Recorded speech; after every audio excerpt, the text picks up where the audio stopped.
యెహోవాను విడిచి వేరొకని అనుసరించు వారికి శ్రమలు విస్తరించును. వారు అర్పించు రక్త ప్రాణార్పణములు నేను అర్పింపను.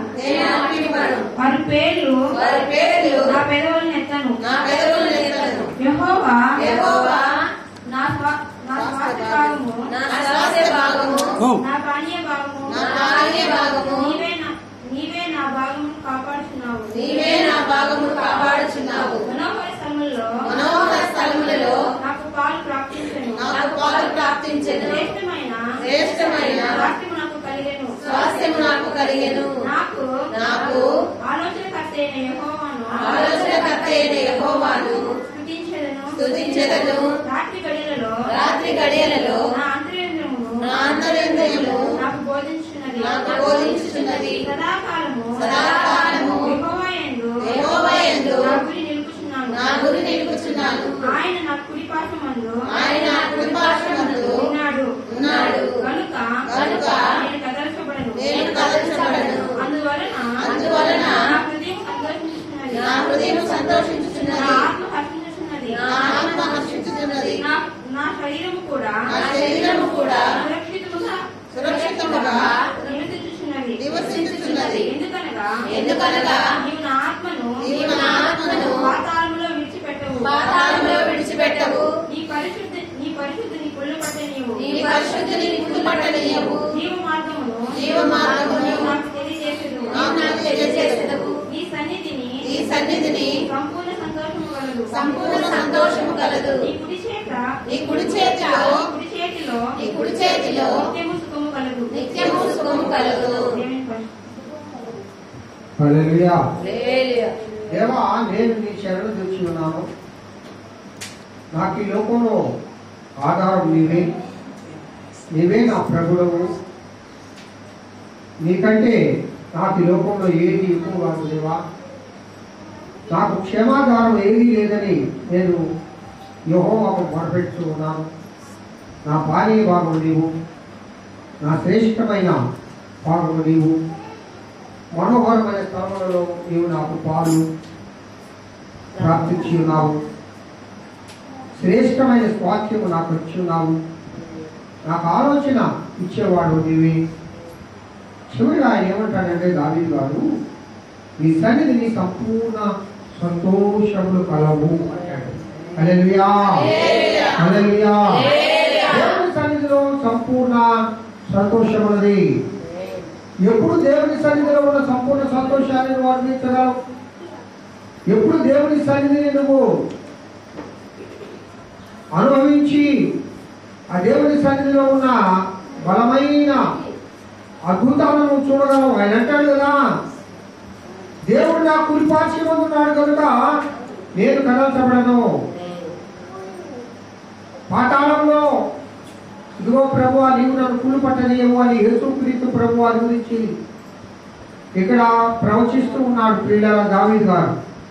ఇది దావీదు గారి రసిక కావ్యం. అనగా దేవుని యందు ఆయనకున్న ఆ ప్రేమను వ్యక్తం చేస్తూ దావీదు ఇంత చక్కగా ఈ యొక్క ఆ పాటను పాడుతూ ఉన్నాడు. మనమందరం అయితే ప్రభు సన్నిధిలో ఉన్నాం. ఈ దేవదేవుని సన్నిధిలో మనము ఏమి అనుభవించాలి? ఆయన సన్నిధిలో ఏముంది? సంతోషం ఉంది. ఆయన సన్నిధిలో ఏముంది? సమాధానం ఉంది. ఆయన సన్నిధిలో ఏముంది? ఆనందం ఉంది. ఆయన సన్నిధిలో ఏముంది? ఆశీర్వాదం ఉంది. ఆయన సన్నిధిలో ఏముంది? ఈ లోకంలో లేని సమాధానం ప్రభు సన్నిధిలో ఉంది. హల్లెలూయా. దేవుడి సన్నిధిలో సమాధానం పొందడానికి నువ్వు సిద్ధంగా ఉన్నావా? దేవుడి సన్నిధిలో సంతోషాన్ని అనుభవించడానికి సిద్ధంగా ఉన్నావా?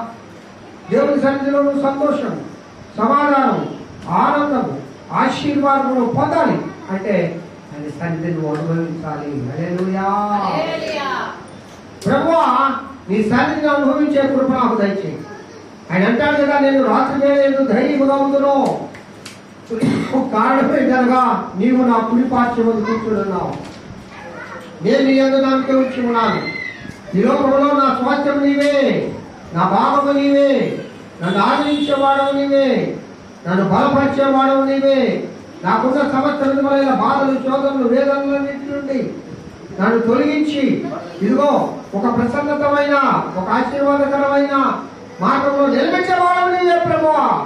కాబట్టి అందుకే నీపై నేను ఆధారపడి ఉన్నాను అని భక్తుడు ఇక్కడ మాట్లాడుతున్నాడు. ప్రియులారా, దేవుడు బిడ్డారా, ఈ యొక్క ప్రభు సన్నిధిలో మనమందరం చేరున్నాం. ఈ దేవుని సన్నిధికి ఎందుకు వచ్చాం? మనం ఆ ప్రభు ఆరాధన, ఆ ప్రభుని ఆరాధిస్తూ, ఆ ప్రభువుని మనం మహిమపరుస్తూ, ఆ ప్రభు యొక్క సన్నిధి బలమును మనం పొందాలి. ప్రభు యొక్క ముఖ కాంతి మనందరిపైన ప్రకాశింప చేయాలి. ఆ దేవుడు వెలుగుగా ఉన్నాడు. ఆ వెలుగుమయమైన దేవుడు మనలో ఉన్న చీకటి అనే శోధన, చీకటి అనే వేదన, చీకటి అనే బాధను, చీకటి అనే రోగము, చీకటి అనే పాపము, ఈ సాతానీయ సంబంధమైన ప్రతి విధమైన దానిని ఆ దేవదేవుడు తొలగించునుగాక. హల్లెలూయా. అందరూ పలకండి, ప్రభువా సంపూర్ణ సంతోషము నీ సన్నిధిలో ఉన్నది. సంపూర్ణ సంతోషము నీ సన్నిధిలో ఉన్నది. నీ సన్నిధిని సంపూర్ణ సంతోషము కలదు.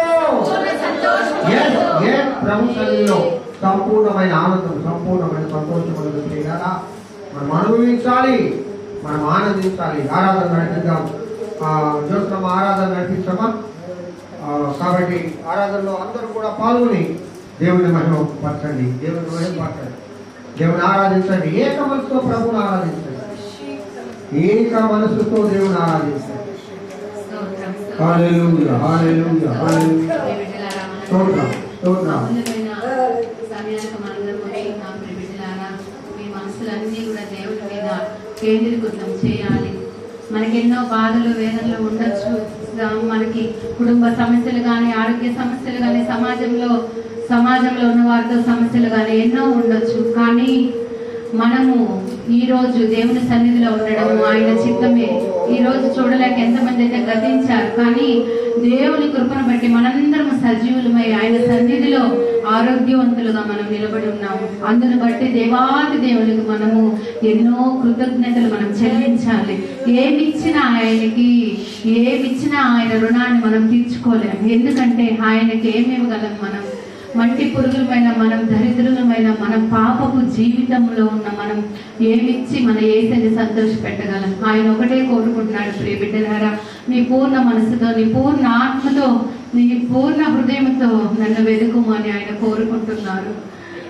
అది మనం దేవునికి ఇద్దాం. అది ఎప్పుడు జరుగుతుందంటే మన మనసుని మనము మార్చుకున్నప్పుడు, మారు మనసు పొందినప్పుడు, మన పాపాలను బట్టి మనం పశ్చాత్తాపడినప్పుడు మన యేసే కోరుకుని ఆయన మనం ఇవ్వగలం. నిజం. ఇంకెన్నాళ్ళు మనకి శోధనలు, ఎన్నాళ్ళు మన ఈ జీవితంతో పోరాటం, ఎన్నాళ్ళు మన మనసుతో పోరాటం, ఎన్నాళ్ళు మన సమస్యలతో పోరాటం. మన జీవితం మన కోసమేనా? కాదు ప్రియ బిడ్డ, నీ జీవితం నీది కాదు. ఎందుకంటే నిన్ను కొన్న వ్యక్తి ఒకరున్నారు. అదెవరో మనందరికీ తెలుసు, మన యేసయ్య. మనల్ని విలువైన రక్తాన్ని సిలువలో కార్చి మనల్ని కొన్నాడు. కాబట్టి మన జీవితం మనది కాదు, నీది నాది కాదు. ఈ జీవితం మన యేసయ్యది. కాబట్టి మనం మన యేసయ్యకు నచ్చినట్లు మనం బ్రతకాలి. ఆయన కోరుకున్న విధంగా మన జీవితాలను మనము అమర్చుకోవాలి, సరిచేసుకోవాలి. దానికి ఇదే మంచి తరుణం. ప్రియ బిడ్డలారా, ఎవ్వరు మౌనముగా ఉండదు. మీరు కూర్చున్న ప్రదేశాల్లోనే నిలుచున్న ప్రదేశాల్లోనే మీ హృదయాలను తెరచి, మీ నోరులను తెరచి ఆయన వేడుకున్నప్పుడు, ఆయన స్తుతించినప్పుడు మీ నోటిని నింపుతానని చెప్పిన నా గొప్ప దేవుడు. నీ నోరు తెరువుము, దానిని నేను నింపుతాను. నీ హృదయాన్ని తెరువుము, ఆ హృదయాన్ని నేను శుద్ధిపరుస్తాను. నీ హృదయాన్ని తెరువుము, ఆ హృదయం శుద్ధిపరిచి ఆ హృదయంలోనికి నేను వస్తానని యేసయ్య హృదయపు వాకిటి వద్ద నిలబడి తడుతున్నాడు. ప్రియ బిడ్డ, నీవు సిద్ధమేనా? నీ హృదయాన్ని దేవునికి అప్పగించడానికి నీ సిద్ధమేనా?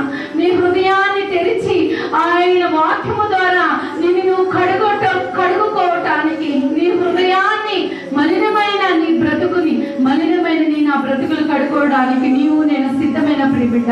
సిద్ధముగా ఉన్న బిడ్డలు ఒక్కసారి యేసయ్యని ఆరాధిద్దాం.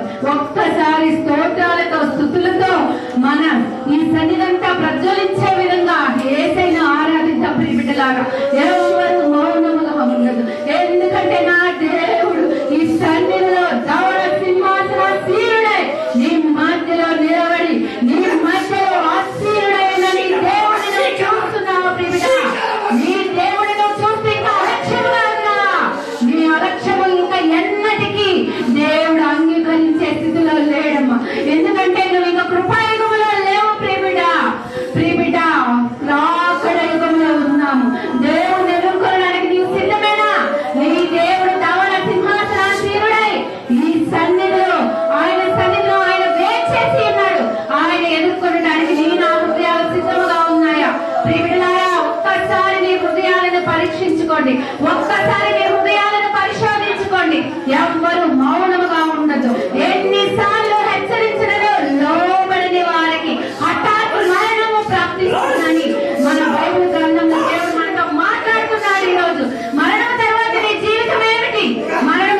మార్చాడు, ఎవరో రక్తాన్ని చిందించి నిన్ను నన్ను కొన్నాడు. విలువైన జీవితాలను వ్యర్థముగా పొడించుకునే స్థితిలో ఇక ఉండద్దు.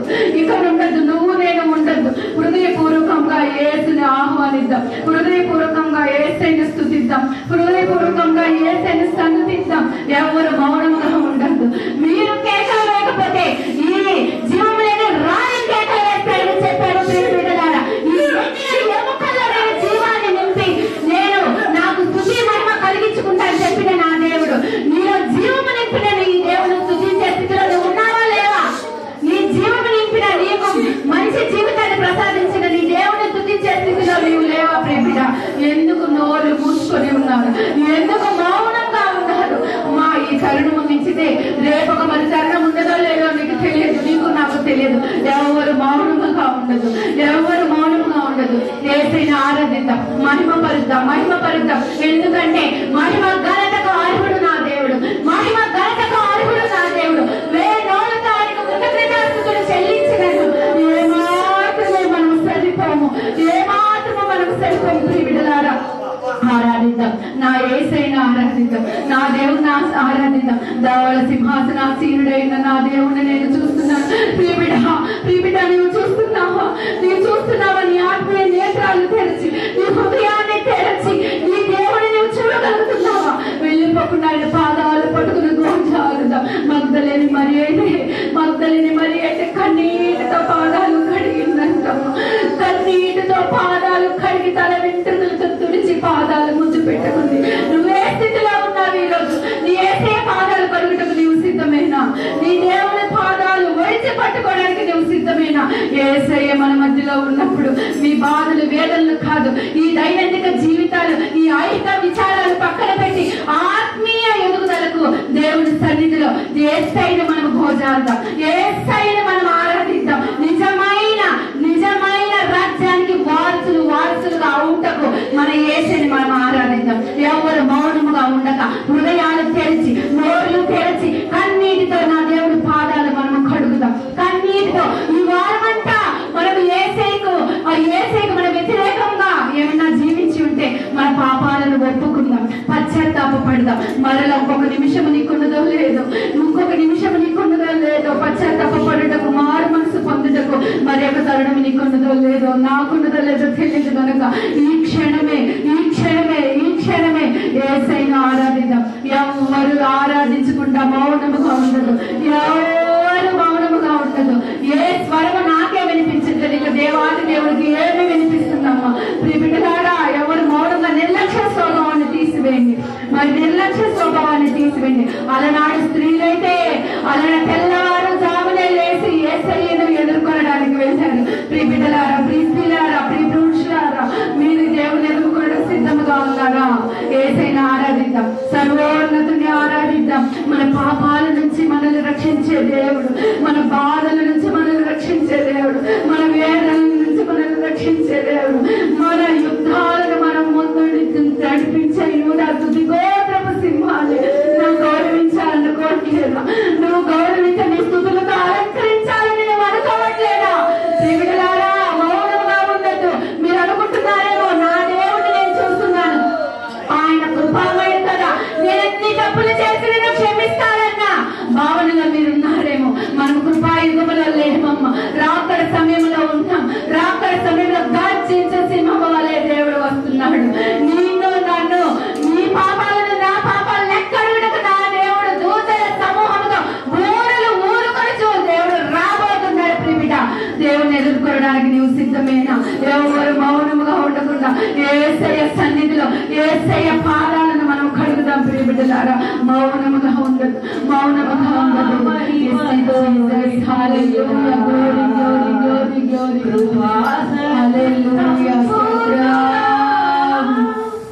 ఇశ్రాయేలు స్తోత్రముల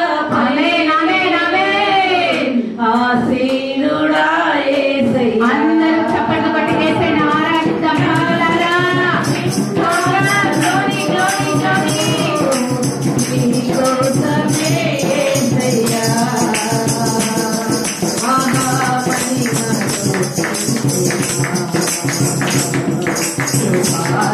Yes,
మీ మధ్యలో పరిశుద్ధాత్మ దేవుడు సన్నిధించుచుండగా ఎవరు అన్య మనస్కులు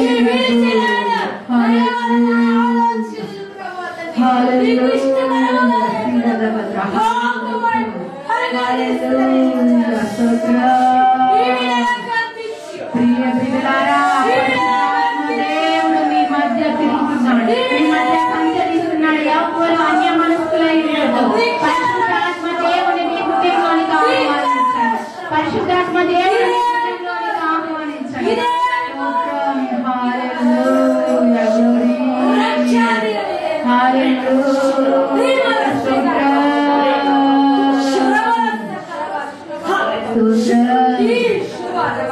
ఆరాధన పల్లకిలో మహారాజు యేసయ్యా ఆరాధింతును ఆనంద గీతముతో. ఆరాధన పల్లకిలో మహారాజు యేసయ్యా ఆరాధింతుము ఆనంద గీతముతో. నిన్నే ఆరాధింతుము, నిన్నే ప్రేమింతుము, మాలో ప్రాణము ఉన్నంత వరకు. నిన్నే ఆరాధింతుము, నిన్నే ప్రేమింతుము, మాలో ప్రాణము ఉన్నంత వరకు. మాలో ప్రాణము ఉన్నంత వరకు. ఆరాధన పల్లకిలో మహారాజు యేసయ్యా ఆరాధింతును ఆనంద గీతముతో. అవును బిడ్డలారా, మన యేసయ్యని ఆరాధన పల్లకిలో మనం మోయాలి. ఆరాధన పల్లకిలో, మన స్తుతుల పల్లకిలో మనం మోసినప్పుడు మనకు తోడుగా ఉంటాడు, మనల్ని ప్రేమిస్తాడు. ఎందుకంటే ఈ లోకంలో మనకు ఎవరినో లేకపోయినా మనల్ని ప్రేమించే దేవుడు మన యేసయ్య కాదు. మనకు తోడుగా ఉన్న దేవుడు మన యేసయ్య ఒకడే.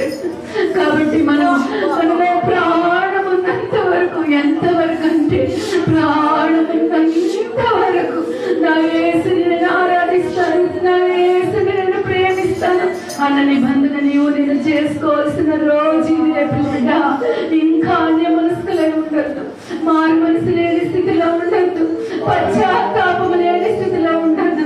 ఎందుకంటే నా యేసుని నేను అడిగినప్పుడు, నేనంటే నీకు ఎంత ఇష్టమని అడిగినప్పుడు చేతులు చాచి శిలువ మీద ప్రాణాలు అప్పగించి యవన రక్తాన్ని కాచి నన్ను రక్షించిన నా దేవుణ్ణి నాలో ప్రాణం ఉన్నంత వరకు నా ఆరాధన పల్లకిలో నేను మోస్తానయ్యా అని ఈ రోజు నేను యేసుతో నిబంధన చేసుకుందాం. బిడ్డలారా, ఎవరు అన్య మనస్కులు ఉండదు. మీకు అర్థం కావట్లేదమ్మా, రోజులు చాలా భయంకరంగా ఉన్నాయి. ఈ రోజు కాకపోతే రేపు అనుకోవడానికి లేదు. ఈ క్షణమే దేవుడు మనకు అనుగ్రహించిన ఈ క్షణమే నా దేవుడితో నిబంధన చేసుకో. ఆరాధన పల్లకిలో నేను మోస్తాను.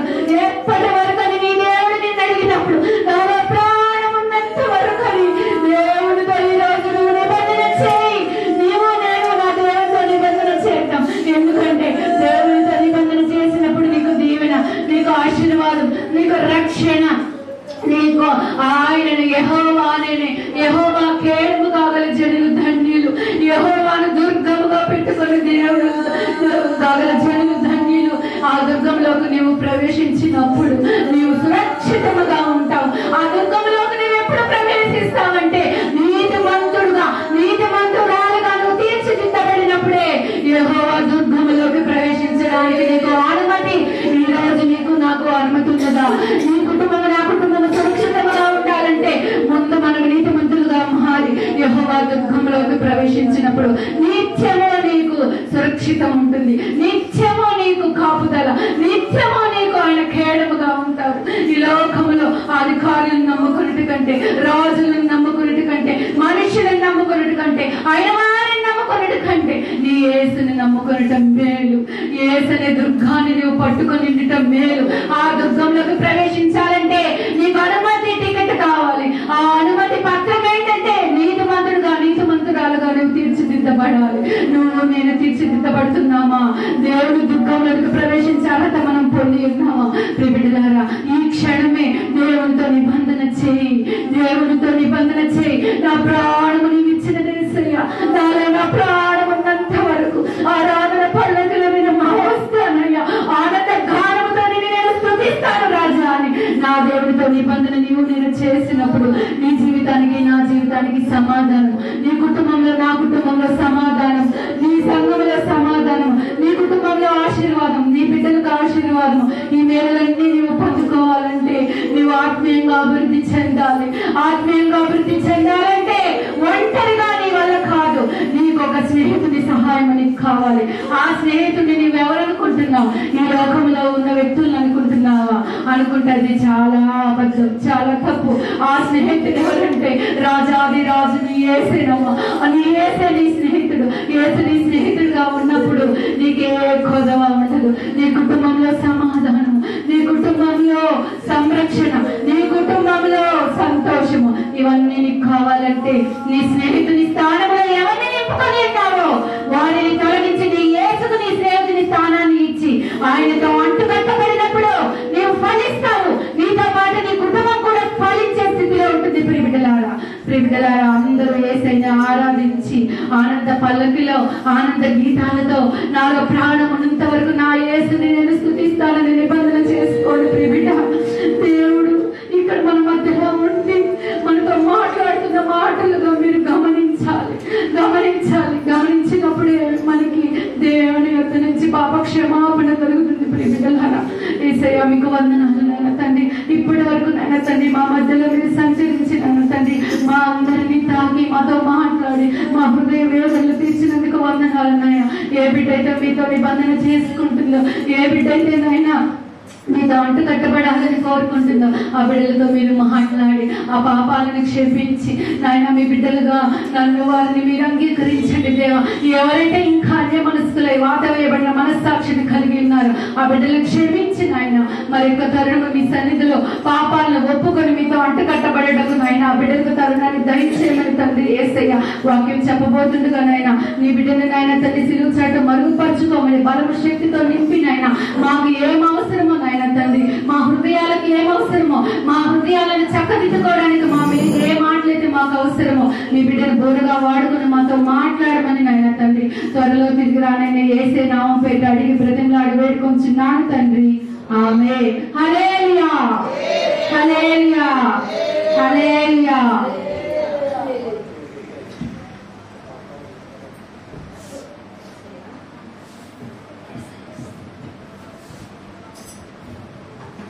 ప్రియబిడ్డలారా, దేవుని నామమున ఒక చిన్న విజ్ఞప్తి. అసలు ఆరాధనలో ఇద్దరే నిలబడుతున్నారు. సరే, ముసలాళ్ళు అయితే కూర్చున్నారు. యంగ్స్టర్స్ కూడా ఏమి నిలబడచ్చు కదా. అంటే ఇంట్లో పనులన్నీ నువ్వు నిలబడతావులే ప్రతి వారం. ఈరోజు నీకు బాగలేదు. ఇంట్లో పనులన్నీ చేసుకొని నీరసించిపోయి వచ్చి కూర్చుంటారా? ఇంట్లో పని చేసుకోకపోయినా ఎవరేం అడగరు. అదే ఒక అధికారి వస్తున్నాడు, కాలు బాగాలేకనే నిలబడతాంగా అంటే దేవుడు చూడట్లేదు అనుకుంటున్నారా? అదే టీవో వస్తాడంటే మా అమ్మ అంటే కూర్చోంటుందా? లేచి నిలబడుతుంది. కాలు అంగీకరించకపోయినా కూడా వంకర్ల పైన కూడా లేచి నిలబడుతుంది.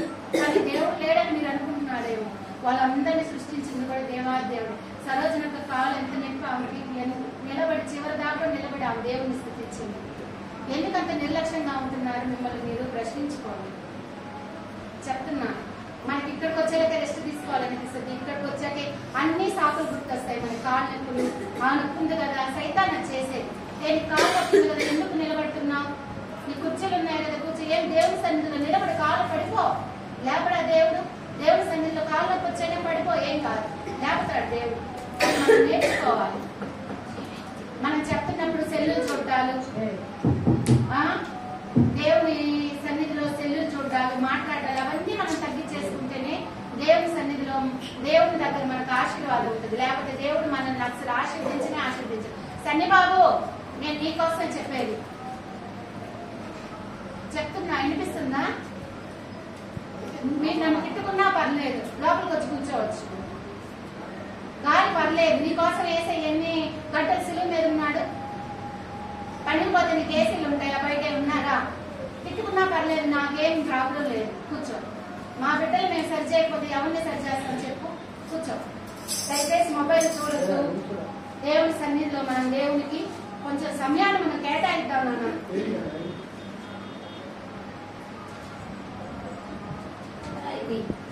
దేవుని నామంలో మీ అందరికీ వందనాలు తెలియజేసుకుంటున్నాను.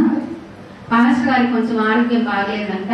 నన్నే వాక్య సందేశం కూడా, అంటే వాక్యం అంటే పెద్ద వాక్యం ఏం లేదు, దేవుని సన్నిధిలో ఒక 10 నిమిషాలు అట్లా మనం దేవుని గురించి మనం తెలుసుకున్నాము. అందరూ అన్ని మనసుకులు అయినట్టు మొబైల్ పక్కన పెట్టేయండి. మీ పాస్టర్ గారు గమ్ముగా ఏం చేసినా గమ్ముకుంటారేమో, నేనైతే గమ్ముకుంటాను. నేను ఒక టీచర్ని, నాకు అన్ని ఆ యాంగిల్లో కూడా ఎవరేం చేస్తున్నారు, నేను అంత సర్కిల్ని గమనించగలను. తిట్టేస్తాను మీ ఇష్టం. క్లాస్ లో కూడా అంతే, నేను తెలుసు కదా, క్లాస్ లో కూడా నా స్టూడెంట్ వేసాను, నేను తెలుసు కదా, వినాలి, వాక్యం వినాలి. మనము చదువుకున్న కీర్తన భాగంలో నుంచే మనం కొన్ని వచనాలు చూసుకున్నాం. 8, 9 వచనం, 16వ కీర్తన 8వ వచనం, 9వ వచనం చదవండి. సన్నీ నీ బైబిల్ ఏది? జోయల్ బ్యాగ్ లో బైబిల్ తీసుకో. 8, 9 వచనాలు చదువుకున్నాం. చదువున్నాను, పండు చదువు.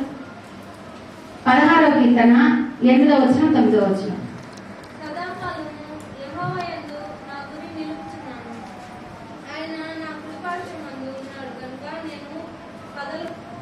కదలించబడను. ఆమేన్. యవనస్తులు ఎలా ఉండాలంటే షార్ప్ గా ఉండి బైబిల్ చదివేస్తా ఉండాలి. పోటీ పడాలి, ఒకరితో ఒకరు పోటీ పడాలి. ముసలోళ్ళు ఎంతగాడికి శాండకో అమ్మో ముసలోళ్ళు బైబిల్ చదివేది. యవనస్తులు బైబిల్ చదవాలి. మేము మీ స్థితిలో ఉన్నప్పుడు సండే స్కూల్కి ఎట్టా పరిగెత్తే వాళ్ళం, కంట్రీకి కూడా నడుచుకుంటూ వెళ్ళిపోయేవాళ్ళం. 8 అయితే కంట్రీ చర్చిలో ఉండేవాళ్ళం, అట్లా ఉండేవాళ్ళం మేము. ఇప్పుడు నేను డ్రెస్సులు వేసుకున్నాను, చిన్నపిల్లలు అనుకోవాకండి. అరౌండ్ 39 years 40 వచ్చాయి. ఉదయం స్కూల్కి వెళ్తే 9 నుంచి 5:30 దాకా నిలబడే ఉండాలి. గుర్తుపెట్టుకోండి, మనలో శక్తి ఉంటుంది. ఆ శక్తిని మనము కొన్ని సందర్భాల్లో ఉపయోగిస్తాం. దేవుడే కదా క్షమిస్తాడని కంఫర్ట్ గా ఉందామని అనుకోవద్దు. దేవుడికే మనం ఎక్కువ సమయాన్ని ఇవ్వాలి. ఎందుకంటే మన జీవితాన్ని మార్చగలిగిన శక్తివంతుడు ఆయనే. అమ్మ కాదు, నాన్నగారు, అధికారులు కాదు, డబ్బు కాదు, ఏది కాదు. నీ జీవితంలో మార్పు రావాలి అంటే అది ఒక దేవుడికే సాధ్యం కదా. మనకు సాధ్యం అవుతుందా? ఏం పండు అవదు కదా, మనకి ఎప్పటికీ సాధ్యం కాదు. అలా మన జీవితాన్ని మార్చగలిగిన శక్తి కలిగిన దేవాతి దేవుని సన్నిధిలో నువ్వు ఎలా ఉండాలి? ఎవరో ఒక రాజకీయ నాయకుడు వచ్చి ఒక 1000 రూపాయలు ఇస్తాడు, ఒక గంట కూర్చోండి అంటే మనం ఎంత భక్తి శ్రద్ధలతో కూర్చుంటాం కదా. అమ్మో ఇటు కదిలితే నాకు 500 కట్ చేస్తాడేమో, అటు కదిలితే 1000 రూపాయలు 100 కట్ చేస్తాడేమో అని చెప్పి స్ట్రైట్ గా ఆయన మొహం సాయిగా చూస్తుంటాం. ఒక 1000 రూపాయల కోసమే. నీ జీవితాన్ని మార్చడానికి వచ్చిన దేవుని సన్నిధిలో మనం ఎంత డెడికేషన్ గా మనం ఉండాలి కదా. నా జీవితాన్ని మారుస్తాడా? అవును, ఖచ్చితంగా నీ జీవితాన్ని మారుస్తాడు. అయ్యో నేను డిగ్రీ కూడా పాస్ అవ్వలేదే, నేను 10th కూడా పాస్ అవ్వలేదే, నేను చాలా వ్యసనాల్లో ఉన్నాను, నేను చెడిపోయాను, నా జీవితాన్ని అంటే ఖచ్చితంగా నీ జీవితాన్ని మారుస్తాడు. ఎందుకంటే బాగుండే బిడ్డల కోసం దేవుడు రాలేదు కదా, నశించిపోయిన వారిని వెదక రక్షించడానికి లోకానికి దేవుడు వచ్చాడు. అది గుర్తు పెట్టుకోండి. నా జీవితం, నా స్థితి ఖచ్చితంగా మన జీవితాన్ని మార్చే శక్తివంతుడు ఎవరు అంటే దేవాతి దేవుడే. ఈ లోకంలో ఎవరికి శక్తి లేదు. తల్లిదండ్రులకు కాదు, డబ్బుకు కాదు, చదువుకు కాదు, ఎవ్వరికి. నా స్థితిని మార్చగలిగిన శక్తి ఎవరికి ఉందంటే నా స్థితి మార్చగలిగిన శక్తి ఒక్క దేవాతి దేవునికే ఉంది. ప్రియ బిడ్డలారా, మీరందరూ గుర్తు పెట్టుకోవాలి. అది మన పెద్దవాళ్ళందరూ ఆ స్థితిలో ఎందుకు ఉన్నారంటే వాళ్ళు దేవుని యందు చాలా భయభక్తులు కలిగి ఉన్నారు కాబట్టి వాళ్ళందరూ ఆశీర్వదింపబడ్డారు. ఈ జనరేషన్ వాళ్ళ నుంచి మనం నేర్చుకోవాలి. వాళ్ళు ఏ విధంగా దేవునికి నమ్మకంగా బ్రతికారు కాబట్టి మా అమ్మమ్మ, మా తాతయ్య, మా నాన్నమ్మ వాళ్ళు ఈ విధంగా ఉన్నారు, మా అమ్మ వాళ్ళు ఈ విధంగా ఉన్నారు, వాళ్ళలాగా మేముంటే మా జీవితం కూడా ఆశీర్వదింపబడుతుంది అన్న జ్ఞానాన్ని మనం తెలుసుకోవాలి బిడ్డలారా. కానీ మనం అది తెలుసుకునే స్థితిలో మనం లేము. ఎందుకంటే అమ్మ నాన్న భయం లేదు. మాకు చిన్నప్పుడు నా అమ్మ నాన్న భయం, గురువులు భయం చాలా ఉండేది. ఇప్పుడేంటంటే ఈ జనరేషన్ కి తల్లిదండ్రులు ఫ్రెండ్స్ అయిపోయారు. కాబట్టి తల్లిదండ్రులు అంటే ఎవరికి భయం లేదు. అదేమంటే మా గౌరవం భయం కాదంటారు. గౌరవం లేదు, భయం లేదు. అందుకే మన జీవితాలు ఈ విధంగా ఉన్నాయి. ఆశీర్వాదం కూడా ఉండదు. తల్లిదండ్రులు అంటే భయం లేకపోయినా, గౌరవం లేకపోయినా జీవితంలో ఏముండదు, ఆశీర్వాదం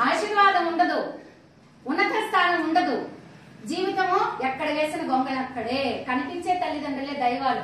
వాళ్ళనే మనం గౌరవించకపోతే దేవాదేవుని నువ్వేం గౌరవిస్తావు? ఒక్కసారి ప్రశ్నించుకోండి. ఏ బిడ్డ అయితే తల్లిదండ్రుల పట్ల గౌరవం కలిగి విధేయత కలిగి తల్లిదండ్రుల్ని ఎవరు గౌరవిస్తారో వాళ్ళ జీవితాలు బాగుంటాయి. ఎవరైతే తల్లిదండ్రుల్ని తీసి పారేస్తారో వాళ్ళ జీవితాలు ఎప్పుడు ఆశీర్వాదకరంగా ఉండవు. మీరు అది గుర్తు పెట్టుకోండి. మీరు ఒకరినొకరు కూడా కంపేర్ చేసుకోవచ్చు. మనలోనే ఉన్నారు చాలా మంది, గుర్తు పెట్టుకోండి. ఎందుకంటే నాకు చెప్పాలనిపించింది, మీరు నన్ను తిట్టుకున్నా పర్లేదు, మన చర్చిలో క్రమం ఉండాలి నాన్న. యవనస్తులు క్రమంగా ఉండాలి. దేవుడి సన్నిధిలో వచ్చినప్పుడు బైబిల్ పట్టుకోవాలి. సెల్లులు అసలు చూడకూడదు. 2 గంటలు సెల్లు చూడకపోతే చచ్చిపోతామా?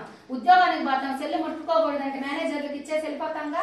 సెల్లు తీస్తే ఉద్యోగం పీకేస్తారు. దేవుడు చూడట్లేదు అనుకుంటున్నారా? ఇక్కడ ఉన్నాడు ఆయన. నన్ను ప్రతి ఒక్కరిని చూస్తా ఉన్నాడు. కాబట్టి గుర్తు పెట్టుకోండి, భయభక్తులతో దేవుని సన్నిధిలో మనందరము ఉందాం. మనం ఇక్కడ ఈ వచనాల ద్వారా మనం చూసుకుంటే చూడండి, సదాకాలము యెహోవా యందు నా గురి నిలుపుచున్నాను, ఆయన నా కుడి పార్శ్వమందు ఉన్నాడు కనుక నేను కదల్చబడను. ఎందుకంటే అసలు ఎప్పుడు గురి నిలుపుతూ ఉన్నాడంట ఈ దావీదు భక్తుడు. సదాకాలం అంటే ఏంటి సన్ని? సదాకాలం అంటే ఏంటి? క్వశ్చన్ వేస్తాను, నాకు సమాధానం చెప్పాలి. సదాకాలం అంటే జోయల్ ఎవ్రీ టైం అంటే ప్రతిరోజు, ప్రతి నిమిషం, ప్రతి క్షణం అంట. ఈ భక్తుడు అంటాడు ఇక్కడ, సదాకాలం యెహోవా యందు నా గురి నిలుపుచున్నాను. ఎవరు యందు నిలుపుచున్నారు? మొబైల్ ఎందా, లేకపోతే టీవీలు అందా, మూవీస్ అందా, తిండి అందా, చదువు అందా, ఉద్యోగం అందా, తిరగడం అందా, దేని గురు నిలుచున్నారు? యెహోవా యందు ఈయన సదాకాలము గురి నిలుపుచున్నాడంట.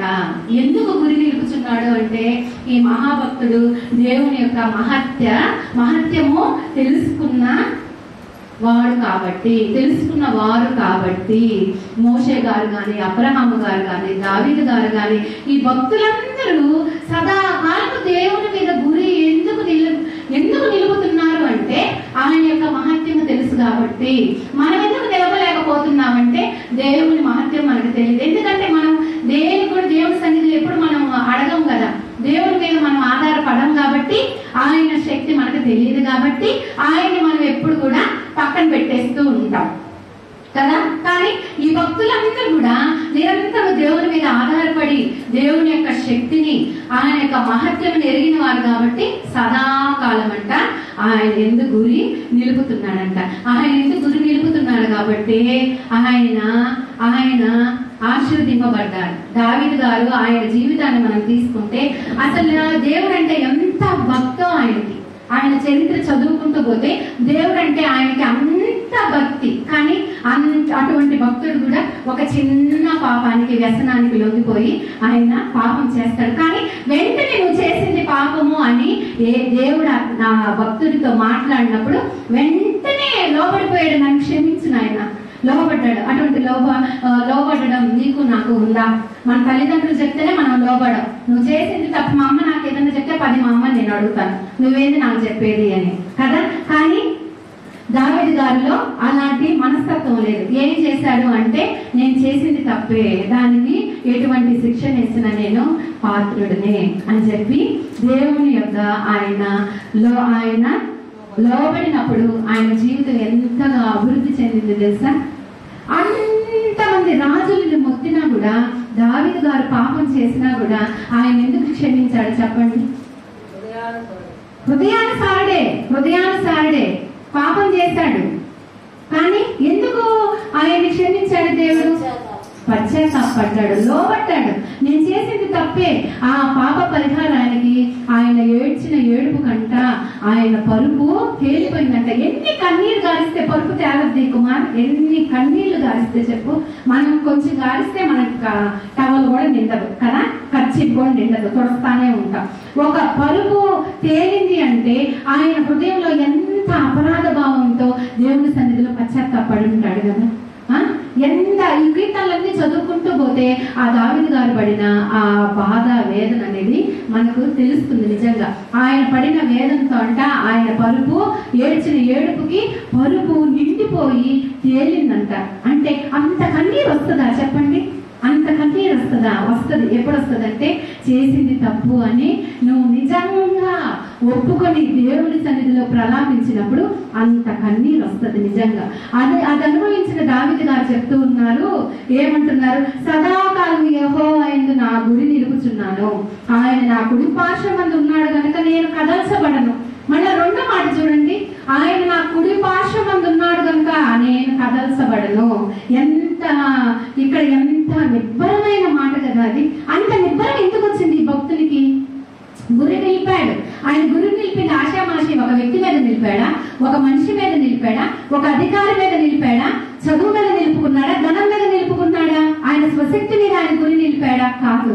ఒక మహాశక్తి మీద, సర్వాధికారి మీద, ఒక కార్యాన్ని సక్రమంగా జరిగించగలిగిన దేవాది దేవుని మీద, నిజమైన రోషము కలిగిన సజీవుడైన దేవుని మీద గురి నిలిపాడు. కాబట్టి నెక్స్ట్ సెంటెన్స్ వస్తుంది, నెక్స్ట్ వాక్యం వస్తుంది, ఆయన నా కుడి పార్శ్వమందు ఉన్నాడు, నేను గురి నిలిపేశా, ఇంకెక్కడ పోతాడు? నా టెన్షన్ నేను సన్నీనే గమనిస్తూ ఉన్నా, ఎక్కడ పోతాడు? నా కనుసంధాల నుంచి పోతాడా? అనుక్షణం వాడినే చూస్తూ ఉన్నా, చూసి చూసి చూసి మా ఎందుకు వచ్చిన గొడవలు, ఆడ కూర్చోమని కదా, ఆడే కూర్చోడు, అట్లాగే కూర్చోన్నాడు, ఏడే కూర్చోన్నాడు, ఎందుకు వచ్చిన గొడవ అని చెప్పి కూర్చో ఉంటారు కదా. అసలు అటెన్షన్ పోతుందా? ఇక్కడ దావీదు గారు కూడా చెప్పేది అదే, నేను గురి నిలుపున్నాను కదా, ఇంకెక్కడికి పోతాడు? నా కుడి పార్శ్వమే ఉన్నాడు. కుడి పార్శ్వం అంటే కుడి పక్కే ఉన్నాడు, నేను ఇంకా కదల్చబడను. ఎంత నిబ్బరమైన మాట కదా ఇక్కడ. అలాంటి నిబ్బరం మనకుందా? లేదు. ఏదైనా చిన్న సమస్య వస్తే బాధ, ఏ చిన్న సమస్య వస్తే వేదన, ఏ చిన్న అవమానం జరిగితే రోదన, ఏదైనా చిన్న అనారోగ్యం వస్తే రోదన. ఎందుకంటే మానవులు మనం ఎవరి మీద ఆధారపడుతున్నాం? మన స్వశక్తి మీద ఆధారపడుతున్నాం కాబట్టి భయం భయం భయం. ఎందుకు వస్తుంది అలాంటి భయం అంటే ఎవరి మీద మనం గురి నిలపట్లేదు అంటే దేవుని మీద గురి నిలపటం లేదు. కానీ ఇక్కడ ఈ భక్తుడైతే దేవుని మీద గురి నిలుపుతూ ఉన్నాడంట. గురి నిలిపినప్పుడు ఆయనకి ఒక నిశ్చయత వచ్చింది, ఆయన నా కుడి పార్శ్వం మీద పక్కనే ఉన్నాడు, ఇంకా నేను కదల్చబడను. నిజంగా ఈయననే కాదు, బైబిల్లో తీసుకుంటే ప్రతి ఒక్క భక్తుని యొక్క నిబ్బరం అదే. వాళ్ళ నిబ్బరం ఎందుకంటే సజీవమైన దేవుని వైపు వాళ్ళు చూస్తున్నారు కాబట్టి ఇక్కడ ఎందుకు కదల్చబడతారు? ఇంకా మోషే కాదు, నాకు ఆ సందర్భం చూస్తే అసలు ఊహించుకుంటేనే భయంకరంగా ఉంటుంది ఆ సిచ్యువేషన్. మోషే గారి సిచ్యువేషన్ మీకు చెప్తాను చూడండి. వెనకేమో 40 లక్షల మంది ఇజ్రాయేలీల జనం నడిపించుకొని వస్తా ఉన్నారు, నమ్మొస్తా ఉన్నారు వెనకబడి మోషే గారు వెనక. ఐగుప్తు సైన్యం రథాలతో గుర్రాలతో వస్తా ఉంది, వీళ్ళు పరిగెత్తుతా ఉన్నారు. వెనక వాళ్ళు గుర్రాలతో పెద్ద పెద్ద కత్తులు పెట్టుకొని, బాణాలు పట్టుకొని క్రోధంతో వస్తా ఉన్నారు. 40 లక్షల కాల్బలం వీళ్ళని తీసుకొని ఆయన ఒకే ఒక నాయకుడు నడిపించుకుంటూ పోతూ ఉన్నాడు. చూస్తే సముద్రం వచ్చేసింది. ఇంకా ఆయన పరిస్థితి ఏంది ఒకసారి ఊహించండి. ఆయన పరిస్థితి ఏంది? ఆయన ఇంకా మన అంటోళ్ళని మనకెందుకు వచ్చిన గొడవ, బ్రతుకుంటే ఈ జనాలే కొట్టి చంపేస్తారు, నమ్మి తీసుకొస్తే ఇట్లా చేస్తామని మమ్మల్ని అని చెప్పి వీళ్ళు కొట్టి చంపేస్తారు. లేదా వీళ్ళు ఏదైనా మంచిగా ఉంటే వెనక సైన్యం కొట్టి చంపేస్తుంది. లేదు ఇదేమన్నా చీల్చుకోబోదా అంటే ముందు చూడబోతే పెద్ద సముద్రం. ఆయన పరిస్థితి ఆలోచించండి ఒకసారి, ఎలా ఉంది ఆయన సిచ్యువేషన్. కానీ ఏం చేశాడు ఆయన? అయ్యా ఏంది నాయన ఏంది?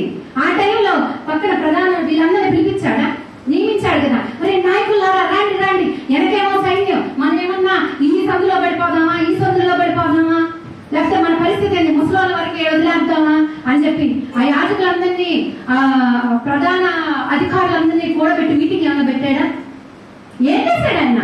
నేరుగా దేవుని ఏంది నాయన పరిస్థితి ఏంది?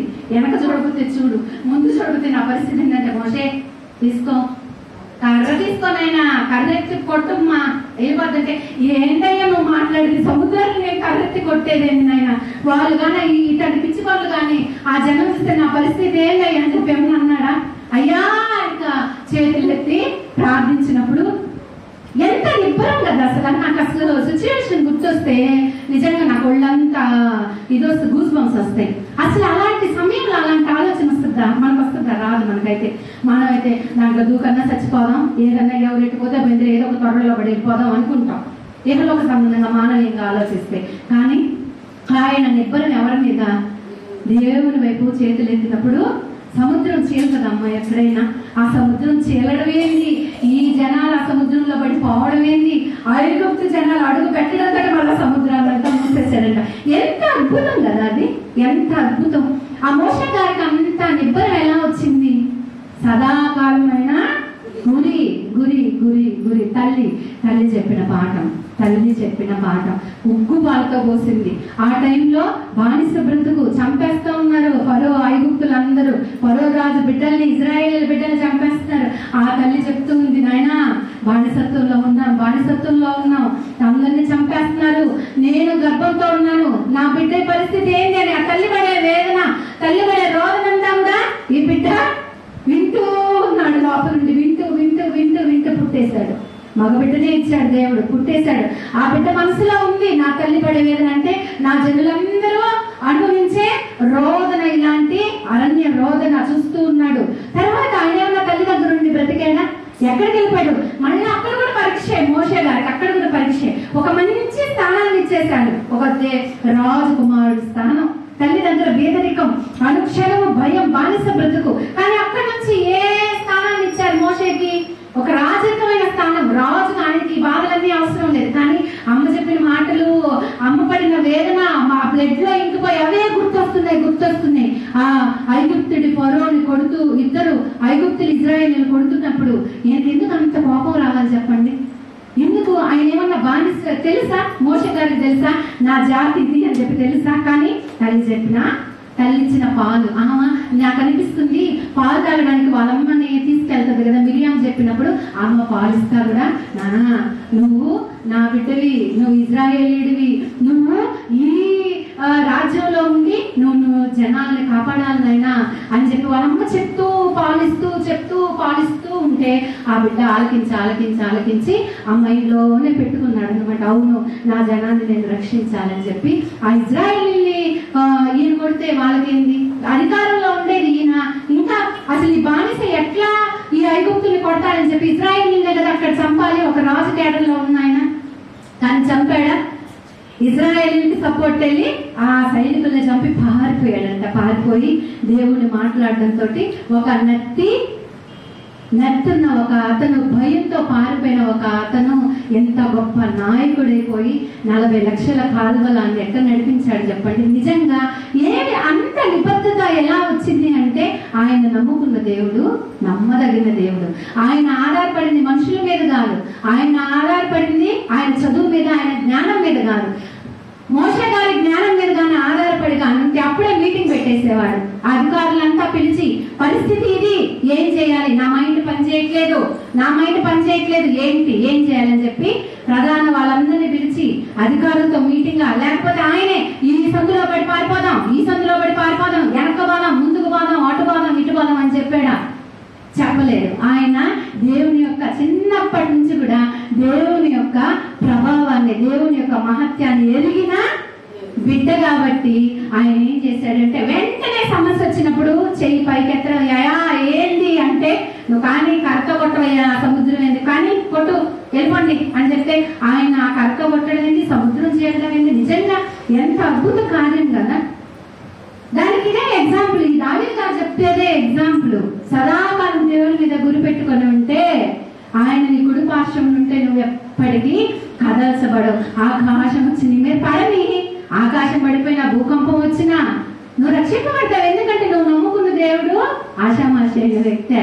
నువ్వు నమ్ముకున్న దేవుడు ఎలాంటి వాడు? గొప్పవాడు.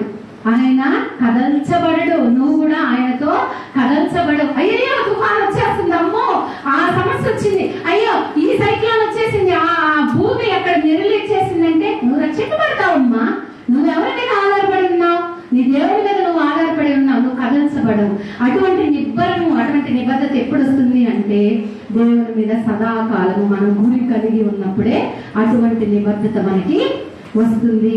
ఈ దావీదు గారు ఆయన చేసిన పాపాన్ని బట్టి ఆయన పశ్చాత్తాపం పొంది ఆయన రక్షింపబడ్డారు, పాప క్షమాపణ పొందారు. తర్వాత ఆయనకి ఒక హామీ ఇస్తాడు, నేను నీ దీపాన్ని వెలిగిస్తాను. అంటే ఏంటంటే ఈ రాజరికంలో నీ సంతతికి నేను రాజ్యం ఉంటుంది, నీ సంతతి వారు ఈ రాజ్యాన్ని పాలిస్తూనే ఉంటారు. ఎంతమంది మంది రాజులు, శత్రువుల రాజుల చేతికి అప్పగించి వారందరూ కూడా చంపివేయబడుతున్నా కూడా ఈయన సంతతి మటుకు రాజ్యాన్ని వెళుతూ వస్తూ ఉందట. అది ఎవరిని బట్టి? కుమారులను బట్టే, తండ్రులను బట్టే, తన తండ్రి యొక్క దేవుని మీద ఆయన పెట్టుకున్న గుడిని బట్టి, ఆయన పెట్టుకున్న నమ్మకాన్ని బట్టి. మరి ఆయన ఏమన్నా పాపం చేయలేదా అంటే పాపం చేశాడు. పాపం చేసినా కూడా పశ్చాత్తాప పొందాడు. దేవుడు ఆయనకి ఇచ్చిన వాగ్దానాన్ని ఏమన్నా మరిచాడా? మీరు పాత నిబంధన ఈ చరిత్ర చదువుకుంటూ రండి. రాజులు 1, 2 వాటిలంతా ఎన్ని యుద్ధాలు ఎన్ని జరిగినా కూడా దేవుని నమ్ముకున్న బిడ్డలను మటుకు ఆయన ఎప్పటికీ వదలలేదు. ఆయన ఇచ్చిన హామీ, ఆయన ఇచ్చిన ఒడంబడిక, ఆయన చేసుకున్న ఒడంబడిక ఎప్పుడు కూడా ఆయన వెనుక తీయలేదు. ఎందుకు అంటే ఆయన నమ్ముకుంటే మనకు ఆయన సన్నిధిలో అంత శాంతి మనకి ఉంటుంది, అంత సమాధానం మనకి ఉంటుంది. పక్కన ఆకాశం ఊడిపడినా కూడా మనం నిర్భరంగా ఉంటాం, మనం కదల్చబడ్డం. ఎందుకంటే నీ కుడి పక్కన 1000 మంది, నీ ఎడం పక్కన 10,000 మంది కూలినా నీకేం కాదు. ఎందుకు అంటే నువ్వు నమ్ముకున్న దేవుడు ఎవరు? సజీవుడు, పరాక్రమశాలి, యూదా స్తుతిగోత్రపు సింహము. కాబట్టి నీకేమీ కాదు. ఏలక ఎన్ని చెప్తున్నావు, నా జీవితం ఇట్టే ఉంది కదా, నేనేం మారాను అని కొందరికి ఇక్కడ డౌట్ రావచ్చు. కానీ మనం ఎంతవరకు దేవుని నమ్ముకున్నాం అది మిమ్మల్ని మీరు ప్రశ్నించుకోండి. నాకేమన్నా ఉద్యోగం వచ్చిందా, నేను చదువుకున్నాను, నేనేమన్నా పాస్ అయ్యానా అంటే ఎంతవరకు దేవుని అడిగావా? నాకు ఉద్యోగం లేదే అని ఏ రోజున నువ్వు దేవుని సన్నిధిలో గోజాడావా? నా పరిస్థితి ఇలా ఉంది అని ఏ రోజున నువ్వు దేవుని సన్నిధిలో మొరపెట్టావా? నాకు ఇన్ని ఆర్థిక సమస్యలు ఉన్నాయని ఏ రోజున నువ్వు దేవుని సన్నిధిలో, నాకు ఇంత ఫ్యామిలీ ప్రాబ్లం ఉంది, నా బిడ్డలు ఇలా ఉన్నారు అని ఎప్పుడైనా నీ దేవుని సన్నిధిలో నువ్వు ప్రలాపించావా? ప్రలాపించినప్పుడు అడిగే హక్కు నీకు ఉంటుంది. దేవుని సన్నిధిలో నువ్వు ప్రలాపించినప్పుడు అడిగే హక్కు నీకు లేదు. అందరు వాక్యాలు చెప్తా ఉంటారే, మా జీవితంలో ఏం అద్భుతాలు జరిగాయంటే దేవుని కోసం నువ్వేం చేసావు? ఏం చేసావు? కనీసం నీకున్న 24 గంటలు ఒక గంట కూడా ఒక అరగంట దేవునికి ఇస్తున్నామా? మనం ఆలోచించండి. ఒక అరగంట దేవునితో మాట్లాడుతున్నావా? దేవుని యొక్క బైబిల్ చదువుతున్నావా? దేవుని సన్నిధి ఆయనకి 10 నిమిషాల స్తోత్రాలు మనం చెప్పగలుగుతున్నామా? ఆలోచించండి. అలాంటప్పుడు దేవుడు నిన్నెందుకు ఆశీర్వదించాలి? ఇక్కడ మోషే గారిని కూడా ఆ సముద్రంలో ఎందుకు రక్షించాడు అంటే ఎలుగెత్తి ప్రార్థించాడు. ఆయన నమ్మాడు దేవుణ్ణి. నాకు ఇంకా ఏ దిక్కు లేదన్నప్పుడు నాకు నువ్వే దిక్కయ్యా, పరో చేతికి అప్పగిస్తావా అప్పగించు, ఈ జనుల చేతికి అప్పగిస్తావా అప్పగించు, లేకపోతే ఈ సముద్రంలో ముంచేస్తావా ముంచేయి, నాకు దిక్కు నువ్వే. ఏ రోజన్నా ఆ విధంగా అడిగావా? నీ సమస్యలతో నీకే పోరాటం, నా సమస్యతో నాకే పోరాటం, నా ఆర్థిక సమస్యలతో నాకే పోరాటం. దేవుని అడిగావా? నాకు సహాయం రా, నేను చేయలేకపోతున్నా పోరాటాన్ని, ఈ సమస్యలు నేను ఏగలేకపోతున్నా, ఈ అప్పులు నేను కట్టలేకపోతున్నా, నా కొడుకు నా మాట ఇట్లా, నాకు రా, నా హెల్ప్ రా, నాకు సహాయం చెయ్యి. ఏ రోజన్నా దేవుణ్ణి అడిగావా? ప్రిబిడ్డలారా హృదయం మీద చేసుకొని చెప్పండి, ఈ సబ్జెక్ట్ నాకు కష్టంగా ఉంది, హిందీ రావట్లేదు, యేసయ్యా సహాయం చేయండి అడిగావా? జోయిలు ఏ రోజన్నా అడిగితే నీకు హెల్ప్ చేయడా దేవుడు? ప్రశ్నించుకోండి మిమ్మల్ని మీరు. వాత వేసుకున్న మనస్సాక్షులు ఉంటే ఎప్పుడు దేవుని దగ్గరగానే ఎక్కడ మనకి ఆశీర్వాదం ఉండదు, ఎక్కడ మనకు దీవెన ఉండదు. అయ్యో నేను ఇంత పాపం చేశానే, నేను రక్షింపబడతాను అంటే ఖచ్చితంగా మన పాపాలను మనం ఒప్పుకున్నప్పుడు ఖచ్చితంగా మనము, ఇక్కడ దావీదు గారే మనకి ఎగ్జాంపుల్ ఉన్నారు కదమ్మా, దావీదు గారే ఉన్నారు మనకి ఎగ్జాంపుల్.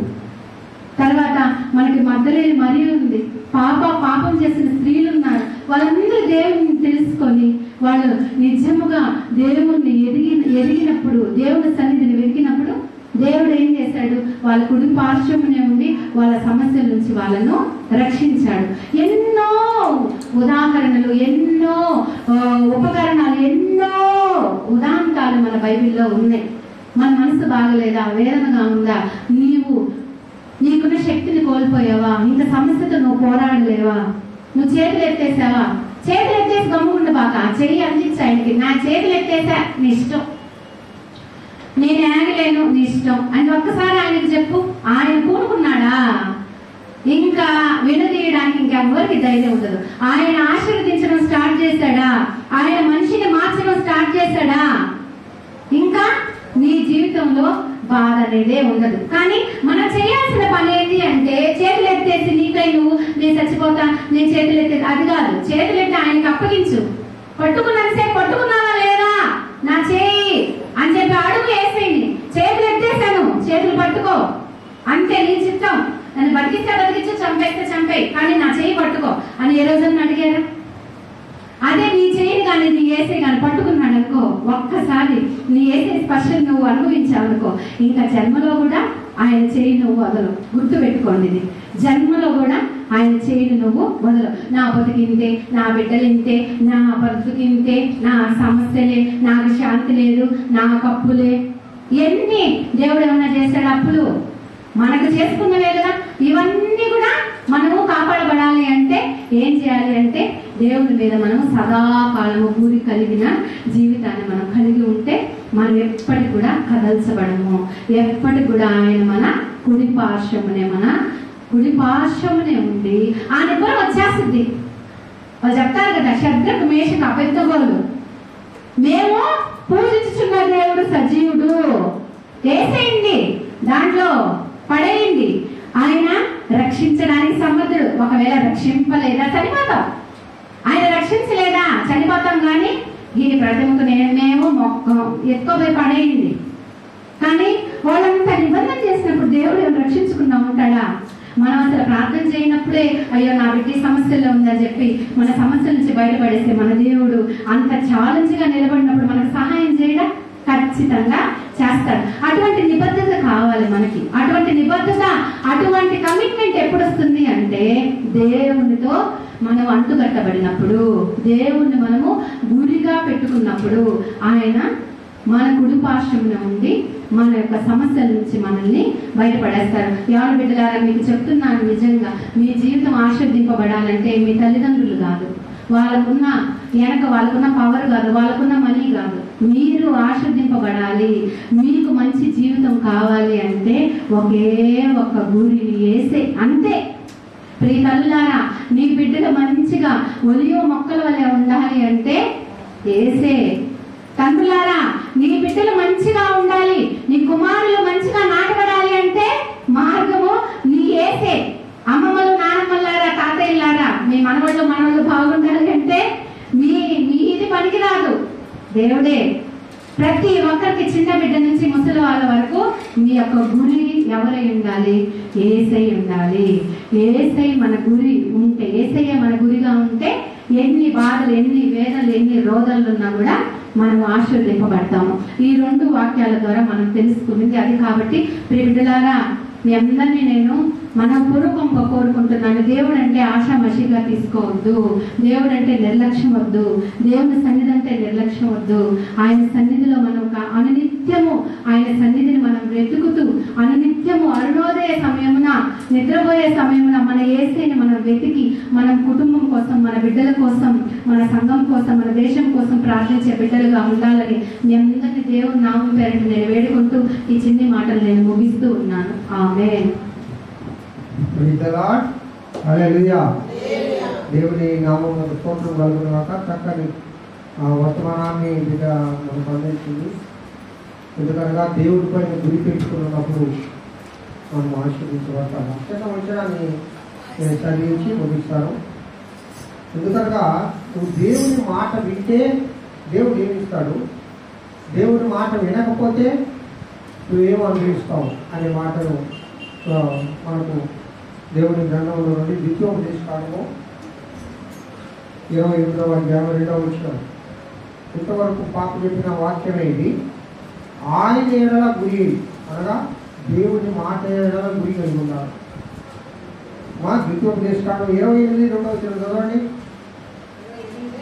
నీవు నీ దేవుడైన యెహోవా మాట వినిన ఎడల,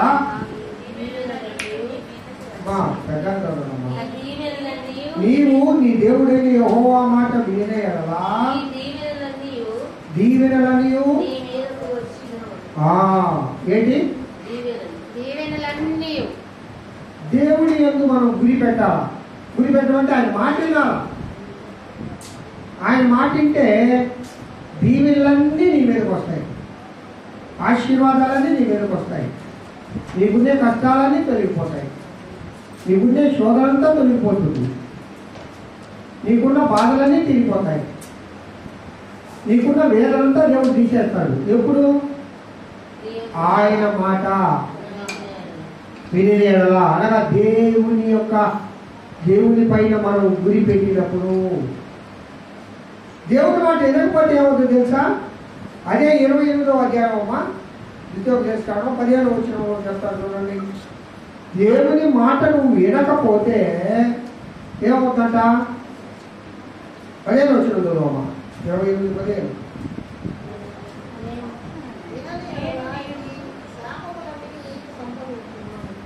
దేవుని మాట వినకపోతే ఏమవుతుందట? దేవుని మాట వింటే పైన ఏమొచ్చింది? దీవెనలన్నీ. అంటే నీకు ఏ దీవెనలు కావాలో ఆ దీవెనలన్నీ దేవుడు ఇస్తాడు. దేవుని మాట వినకపోతే, దేవుని పైన గురిపెట్టకపోతే, దేవుడిని నిర్లక్ష్యం చేస్తే దేవుడికి 2వ స్థానం ఇస్తున్నాం మనం జీవితంలో. హల్లెలూయా. దేవుడికి ఎన్నో స్థానం ఇస్తున్నాం? 2వ స్థానం. మొదటి స్థానం ఎవరికి? లోకానికి, సాతానికి, మన ఆలోచనలకి. దేవుడికి మొదటి స్థానం ఇస్తే దేవుడు తప్పనిసరిగా మనకు దీవెనలన్నీ కుమ్మరిస్తాడు. అందుకంటాడు పిల్లరా, హగ్గయి చూడండమ్మా, హగ్గయి 2వ అధ్యాయం 19వ వచనంలో, నువ్వు ఏమి చేయకపోయినా సరే, నువ్వు నీ పరిస్థితులన్నీ మారాలి అని నీవు అనుకుంటే, నువ్వు దేవుని మాట వింటే, ఇది మొదలుకొని నేను మిమ్మల్ని ఆశీర్వదిస్తును. ఇది మొదలుకొని అనగా ఎప్పుడు?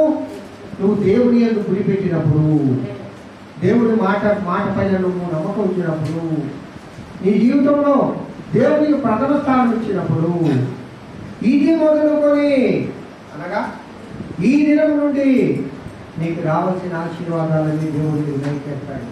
హల్లెలూయా, హల్లెలూయా. ఎవరి మీదకి ఆశీర్వాదాలు వస్తాయి?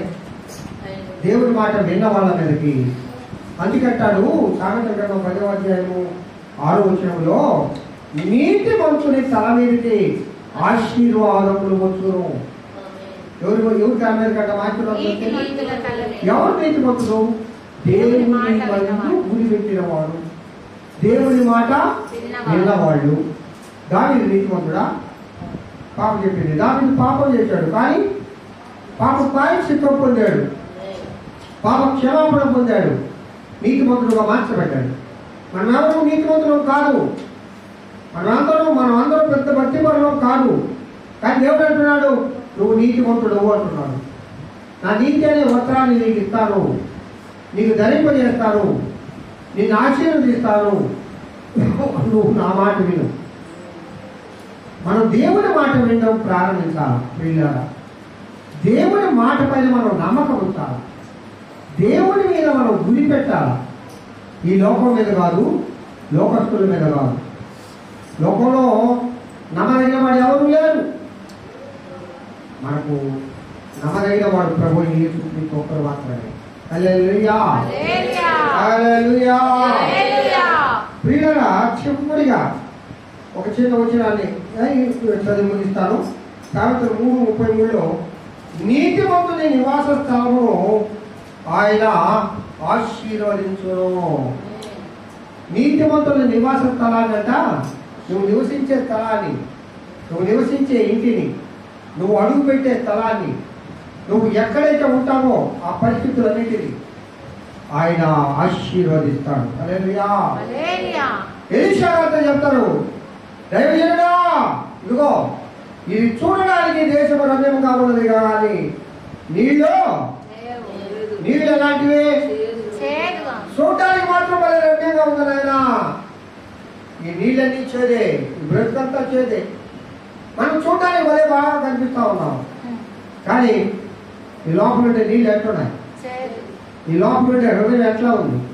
ఈ లోపల ఉండే ఆలోచన ఎలా ఉంది?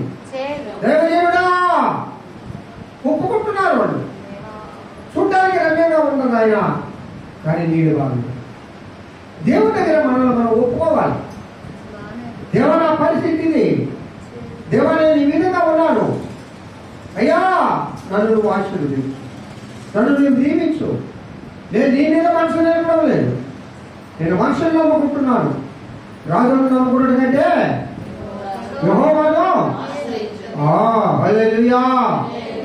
గుర్రముల బలము కంటే దేవుని బలము మా గొప్పది. గుర్రపు రౌతుల బలము ఈ లోక సంబంధమైన జ్ఞానమా, లోక సంబంధమైన సంపద, లోక సంబంధమైన ధనమా, లోక సంబంధమైన పరిస్థితులా, ఏటిపైన నువ్వు ఆధారపడుతున్నావు? ఎవరిపైన నువ్వు గురి పెడుతూ ఉన్నావు?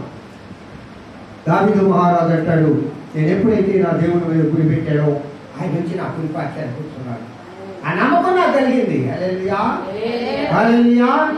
నమ్ముకున్న ప్రేమిడా, ఇది ఈ యొక్క మధ్యాహ్న సమయంలో ప్రభు సన్నిధిలో మనం అందరం చేరి ఉన్నాం. మనము దేవుని మాట వినాలి, మనము దేవుని ఎడల గురి పెట్టాలి.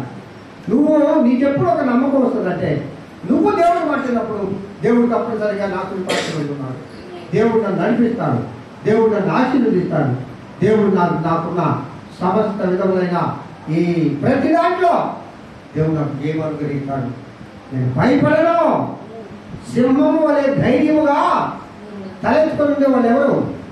దేవుని బిడ్డలు. హల్లెలూయా. నీతిమంతులు సింహం వలె ధైర్యముగా తల ఎత్తుకొని నిలబడుదురు. కారణం ఏంటి? వారు దేవుని మీద ఆధారపడి ఉన్నారు, దేవుని మీద ఆధారపడి ఉన్నారు. కాబట్టి మనమందరం ఆ ప్రభుపై ఆధారపడి మనకున్న ప్రతి విధమైన బాధను, శోధనను, వేదనను తొలగించుకోవాలంటే దేవునిపై ఆధారపడదాం. ఆ దేవుడు మనలను ఆయన కృపలో ఆశీర్వదించుగాక. హల్లెలూయా. దేవుడు ఇచ్చిన వాక్యం ఆశీర్వదించి దీవించుగా. మంచిది, ప్రార్థన చేసుకుందాం. మీ ఘనమైన నామాన్ని ఆరాధించడానికి, స్తుతించడానికి మీతో నాయన ఇదిగో తండ్రి మేము అనుసంధానం పొందడానికి, మీతో కలిసి జీవించడానికి, మీపై గురి నిలపడానికి, మీ మాట వినడానికి ఇంత గొప్ప సమయాన్ని పంపించుకుంటున్నాను. మా ఒక్కొక్కరితో మాట్లాడి మమ్మల్ని సచేసి విధానం పెట్టుకుంటున్నాను. వచ్చిన ప్రతి బిడ్డలు ఆశీర్వదించండి, ప్రతి కుటుంబాన్ని దీవించండి. అనారోగ్యంగా ఉంటున్న బిడ్డలు బట్టి ప్రార్థిస్తున్నాను, యాకోబును బట్టి ప్రార్థిస్తున్నాను, వినయాన్ని బట్టి ప్రార్థిస్తున్నాను అయ్యా. ఇవ్వండి. అలాగే జీవమ కుమార్తెను బట్టి ప్రార్థిస్తున్నాను. ఇంకా అనారోగ్యంగా ఏ బిడ్డలైతే ఉంటున్నారో వారందరిని బట్టి ప్రార్థిస్తున్నాను. మీరు ముట్టి స్వస్థపరచండి అయ్యా. కుటుంబ సమస్యల చేత, ఆర్థిక సమస్యల చేత అనేక రకాలైన శోధనలు, బాధలు, వేదనలు మన కుటుంబాలు ఉన్నవి. ఆ కుటుంబంలో ఉన్న ఆ వేదనలు, శోధనలు, చీకటి అంతా పారిపోవాలి అయ్యా. మీరు ఆశీర్వదించడం ప్రారంభించండి. ఈ దినము నుండే ఇప్పటి నుండే ఇది మొదలు నేను నిన్ను ఆశీర్వదిస్తానని వాగ్దానం చేసిందేవా. ఈ ఆశీర్వాదాలు ప్రతి కుటుంబం పైన నిలపమని, ఈ దీవెలతో, కృపలతో, ఆశీర్వాదములతో అయ్యా ప్రతి బిడ్డను ఆశీర్వదించి దీవించమని కోరుతున్నాం. సంఘాన్ని దీవించండి, అలాగే మా గ్రామాన్ని దీవించండి. మా గ్రామంలో ఉన్న ప్రతి కుటుంబాన్ని ఆశీర్వదించండి. గ్రామంలో ఉన్న దైవజనులను, సంఘాలను, విశ్వాసాలను దీవించండి. ఈ దేవా ఈ రాకడ వరకు మేము నమ్మకంగా జీవించే కృప మా ఒక్కొక్కరికి దయచేయమని యేసు నామమున వేడుకొంచున్నాను తండ్రి. ఆమేన్. పరలోకమందున్న మా తండ్రి, నీ నామము పరిశుద్ధపరచబడును గాక, నీ రాజ్యం మాకు వచ్చుగాక, నీ చిత్త పరలోకము ఎలాగో అలాగే ఈ భూమి మీద నెరవేరుగాక. మాకు కావలసిన ఆహారం దయచేయము.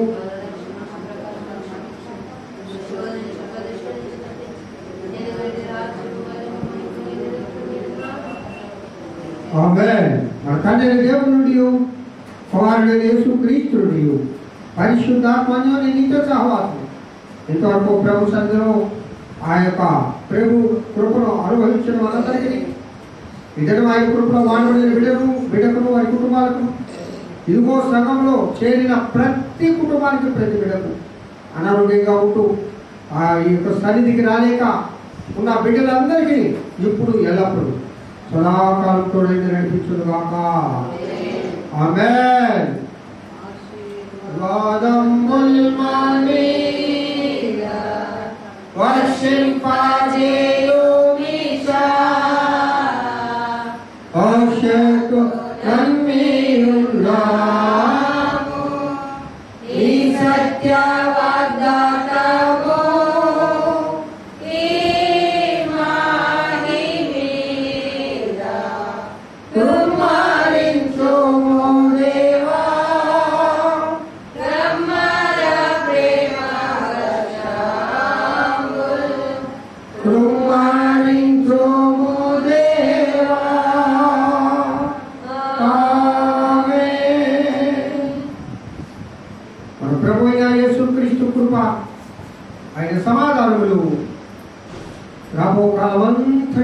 మనందరికీ తోడుగా ఉండును గాక. ఆయన కృపాక్షేమముల మన వెంట వచ్చును గాక. ఆయన దయగలిగిన హస్తముతో మనలందరినీ కాచి కాపాడును గాక. ఇది మొదలుకొని ఆయన ఆశీర్వాదములు మెండుగా మన పైన కృపణించబడును గాక. ఆమేన్. ఆమేన్.